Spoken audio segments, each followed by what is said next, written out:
आरुषि तलवार और हेमराज बंजादे हत्याकांड पर एक गहन विश्लेषण हमारे यूट्यूब चैनल वारदात पे आप लोगों का स्वागत है। 16 मई 2008 को नोएडा में एक घटना घटी जिसने भारतीय अपराध प्रणाली की प्रक्रियाओं पर गंभीर प्रश्न खड़े कर दिए। 14 वर्षीय आरुषि तलवार और उनके घरेलू सहायक हेमराज बंजादे की हत्या के इस मामले ने पुलिस जांच, फॉरेंसिक साक्ष्य, मीडिया ट्रायल और न्यायिक प्रणाली की जटिलताओं को उजागर किया। इस प्रकार में आरोप प्रत्यारोप, अपूर्ण जांच और संभावित न्यायिक त्रुटियों ने इसे भारतीय आपराधिक इतिहास की सबसे विवादास्पद मामलों में स्थान दिलाया। घटना का कालक्रम इस प्रकार से था कि हत्या की रात को हुई घटनाओं का पुनर्निर्माण इस प्रकार किया गया कि रात 10 बजे तलवार परिवार, जिसकी हत्या हुई थी, उसके माता पिता रात के भोजन के बाद अपने अपने कमरे में चले गए। रात 11 बजे आरुषि के माता पिता डॉक्टर राजेश और डॉक्टर नुपुर तलवार अपने कमरे में लगभग सो गए, ऐसा माना जाता है।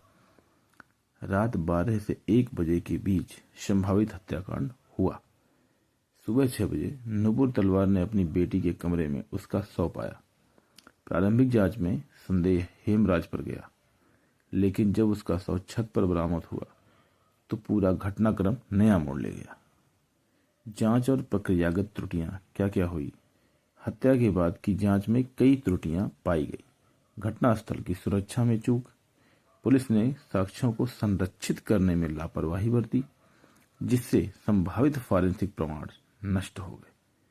अनुचित प्राथमिक जांच। प्रारंभ में पुलिस ने हेमराज को संदिग्ध माना था और वास्तविक अपराध स्थल छत की जांच में देरी की थी। मीडिया हस्तक्षेप। मीडिया ने जांच को प्रभावित किया, जिससे पूर्वग्रह और भ्रांतियां उत्पन्न हुई। फॉरेंसिक विसंगतियां क्या क्या हुई। महत्वपूर्ण डीएनए साक्ष्यों की अपर्याप्त जांच हुई, जिससे अभियोजन पक्ष, मतलब जो पीड़ित पक्ष है, मामला कमजोर पड़ गया। जो मतलब कि जो हत्या किया होगा उसका मामला इससे कमजोर पड़ गया। हत्या का संभावित तरीका क्या क्या था। मामले से जुड़े विभिन्न सिद्धांतों में यह सामने आया कि दोनों पीड़ितों के सिर पर किसी भारी वस्तु से वार किया गया था। उनके गले धारदार हथियार से काटे गए। अपराध स्थल को इस प्रकार व्यवस्थित किया गया कि सुनियोजित अपराध लगे, मतलब किस तरह से वो अपराध जो है वो बनाया गया लगे, कि मतलब एकदम नियोजन करके अपराध किया गया हो। सीबीआई की दो जांच टीमों के निष्कर्ष जो निकले। पहली जांच टीम का जो निष्कर्ष था 2008-2009 के दौरान आया। इस टीम ने निष्कर्ष दिया कि हत्या बाहरी व्यक्तियों द्वारा की गई और तलवार दंपति निर्दोष है।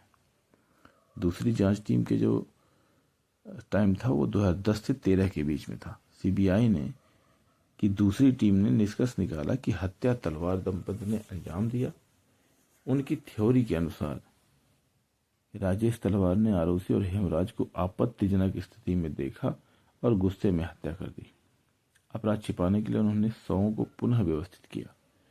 प्रमुख साक्ष्य और दोनों जांचों में विसंगतियां यह थी कि गोल्फ स्टिक पर खून के धब्बे थे।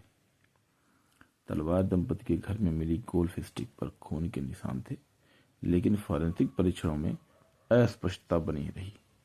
कमरे का दरवाजा, दावा किया गया कि आरुषि का कमरा अंदर से बंद था, किंतु जांच में दरवाजे को बाहर से खोलने की संभावना पाई गई। CCTV recording. सोसाइटी के कैमरों में कोई संदिग्ध गतिविधि दर्ज नहीं हुई। मोबाइल डेटा, महत्वपूर्ण कॉल रिकॉर्ड्स और डेटा डिलीट पाए गए, जिससे जांच में बाधा उत्पन्न हुई। डीएनए विश्लेषण क्या क्या हुआ। हत्या स्थल पर अज्ञात डीएनए मौजूद था, लेकिन इसकी पर्याप्त जांच नहीं हुई। न्यायिक प्रक्रिया और अदालती निष्कर्ष क्या क्या निकले। 2013 में गाजियाबाद की सीबीआई अदालत ने तलवार दंपति को दोषी मानते हुए उन्हें आजीवन कारावास की सजा सुनाई। उसके बाद 2017 में इलाहाबाद उच्च न्यायालय ने साक्ष्यों की अपर्याप्तता के आधार पर तलवार दंपति को निर्दोष घोषित कर दिया। मामले की जटिलताएं और न्यायिक प्रणाली पर प्रभाव क्या क्या पड़ा। यह मामला कई कारणों से न्याय प्रणाली के लिए चुनौतीपूर्ण बन गया। पुलिस और फॉरेंसिक जांच में खामियां। घटनास्थल से साक्ष्य सही ढंग से संकलित नहीं किए गए, मतलब इकट्ठे नहीं किए गए। मीडिया ट्रायल, समाचार चैनलों ने पूर्वाग्रह से ग्रसित रिपोर्टिंग की, जिससे जनमत प्रभावित हुआ। विरोधाभासी रिपोर्टिंग हुई। पहली और दूसरी जांच टीमों के निष्कर्ष परस्पर विरोधी थे। अदालतों के विरोधाभासी फैसले थे। ट्रायल कोर्ट और उच्च न्यायालय के निष्कर्ष में स्पष्ट मतभेद था। क्या न्याय हुआ? मामले को लेकर दो परस्पर विरोधी दृष्टिकोण उभर कर सामने आए। तलवार दंपति निर्दोष थे, उनके विरुद्ध कोई निर्णायक प्रत्यक्ष साक्ष्य नहीं था, वैज्ञानिक प्रमाण पर्याप्त स्पष्ट नहीं थे। पहली जांच टीम ने उन्हें निर्दोष माना था। तलवार दंपति दोषी थे। घर में बाहरी व्यक्ति घुसने के संकेत नहीं मिले। परिस्थिति जन्य साक्ष्य उनके खिलाफ थे। सीबीआई की दूसरी टीम ने उन्हें दोषी माना। निष्कर्ष क्या निकला कि आरुषि तलवार और हेमराज पंजादे हत्याकांड भारतीय न्याय व्यवस्था के लिए एक महत्वपूर्ण केस बन गया। इस मामले ने पुलिस जांच की कमियों, मीडिया की भूमिका, फॉरेंसिक विश्लेषण की सीमाओं और न्यायिक प्रक्रियाओं की जटिलताओं को उजागर किया। कई अनुत्तरित प्रश्न शेष हैं। क्या असली हत्यारा पकड़ा गया? क्या न्याय वास्तव में हुआ? इस केस